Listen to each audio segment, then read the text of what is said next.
Hello student तुम समस्त को आम यूट्यूब चैनल को स्वागत पिलामाने जो आमर और ट्रिपल एस जो बहुत बड़ एक अपडेट आसी जाए तुम्हें जानी सारे आमर जो आर आई अमीन एसएफएस जो रिक्वायरमेंट आसबार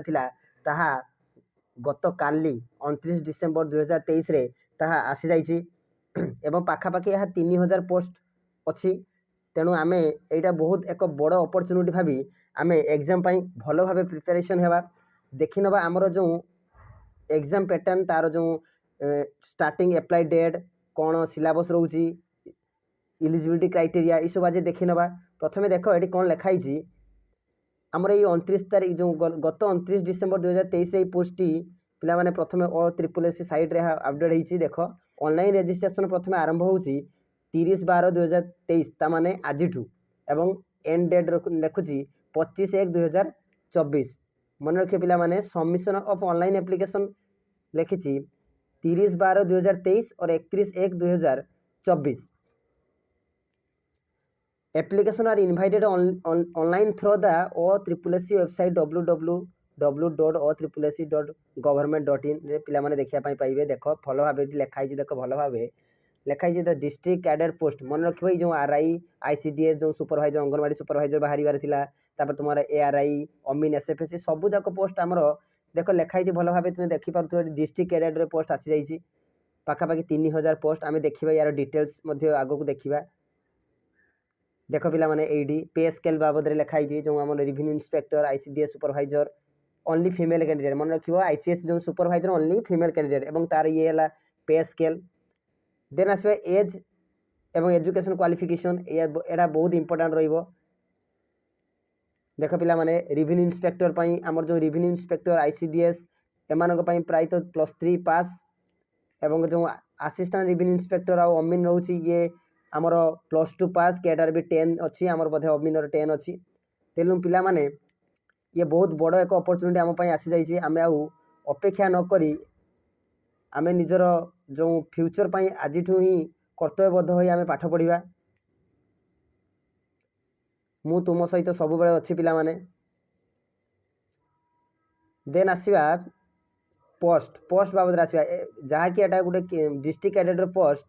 देख पिला माने भल भाव लिखाई ये सिलेबस पिला माने ये लिखाई कौन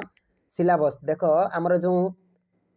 फास्ट जो phase 1 prelim examination MCQ method रे हबो एवं तार सिलेबस देख पेपर 1 रे कौन लिखाई subject mathematics 20 mark 20 question 20 mark general study 20 question 20 mark English 20 question 20 mark Odia भी 20 question 20 mark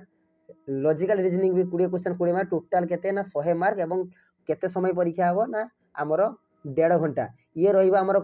सबटू very very important कथा जोटा कि आमर सिलेबस रहउची फास्ट पेपर प्रिलिम पई। देन देखो पिला माने एथरे मेन एग्जाम पई जो आमर फास्ट प्रथमे जो सिलेक्शन प्रोसेस प्रिलिम रो केमती करा जाउची प्रथमे लिखाई देखो पिला माने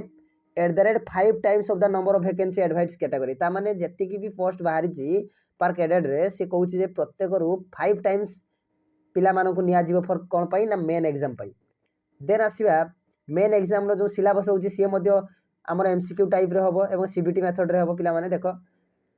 प्रथमे कोन कहिची ना mathematics 40 question 40 mark general study 40 question 40 mark English मध्य रहिबो आमर 40 क्वेश्चन 40 मार्क ओडिया रहिबो 20 क्वेश्चन 20 मार्क कंप्यूटर रहिबो 40 क्वेश्चन 40 मार्क टोटाल 180 एवं ये केते मार्क ना टोटाल 3 घंटा ये थिला पिला माने तुमर प्रिलिम एवं मेन एग्जाम पई जो सिलेबस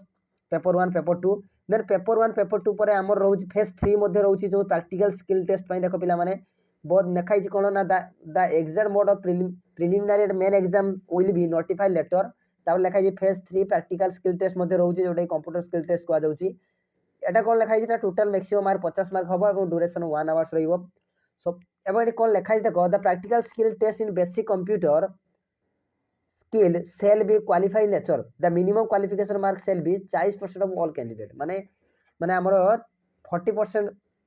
ऑल कैंडिडेट रु निया जीवो एवं से लिखिची हमर जो नेगेटिव मार्क देखो पिला माने नेगेटिव मार्क कोन लिखिची ना 0.33 मन रखियो पिला माने 0.33 ये थिला तुमर सबुठ इंपोर्टेंट जो इनफॉरमेशन बर्तन ओ ट्रिपल एस जो बहुत दिन अपेक्षा कर रहिथिबा आमे जो RI ICS तापर हमर ICDF हमर जो अंगनवाड़ी सुपरवाइजर तापर हमर रहिला जो ARI এইসব পোस्ट ପାଇଁ ଆମେ ଯେଉଁ ଲାଗିଥିଲୁ ପିଲାମାନେ ବହୁତ ଦିନ ୱେଟ୍ କରିକି ଥିଲୁ ବାରମ୍ବାର ଡେଟ୍ ପରେ ଡେଟ୍ ଘୁଞ୍ଚି ଚାଲିଥିଲା ଓ SSC ଫାଇନାଲି ଇଏ ରିଲିଜ୍ ହେଇଯାଇଛି ଏବଂ ଇଏ ହ୍ୟୁଜ୍ ଆମାଉଣ୍ଟର ଗୋଟେ ଭ୍ୟାକେନ୍ସି ଆସିଯାଇଛି ତୁମମାନଙ୍କ ପାଇଁ। ତେଣୁ ଲେଟ୍ ନକରି ପିଲାମାନେ ନିଜର ଲାଇଫ୍ର ସବାଲ ପିଲାମାନେ ଏଇଟା, ତେଣୁ ତୁମେ ମାନେ ପଢ଼ିବା ଆରମ୍ଭ କରିଦିଅ ଆଉ ୱେଟ୍ କର ନାହିଁ। ଏକ୍ଜାମ୍ ବହୁତ ଜଲ୍ଦି ହେବ, କାହିଁକିନା ଏ ବର୍ଷ ତୁମେ ଜାଣିଛ ଇଲେକ୍ସନ୍ ଅଛି, ଏକ୍ଜାମ୍ ବହୁତ ଜଲ୍ଦି ହେବ। ତୁମେ ଭାବ ନାହିଁ କି ନୋଟିସ୍ ବାହାରିଲା ତାପରେ ଆମେ ପଢ଼ିବୁ କେଉଁ ଚ୍ୟାନେଲ୍କୁ ଯିବୁ, ଏବେଠୁ ହିଁ ଯାଇ ଚ୍ୟାନେଲ୍ରେ ଜଏନ୍ ହେଇଯାଅ ଏବଂ ତୁମେ ଜୋରସୋରରେ ନିଜର ପ୍ରିପାରେସନ୍ ଜାରି ରଖ। ଆଜି ପାଇଁ ଏତିକି ପିଲାମାନେ, ଧନ୍ୟବାଦ।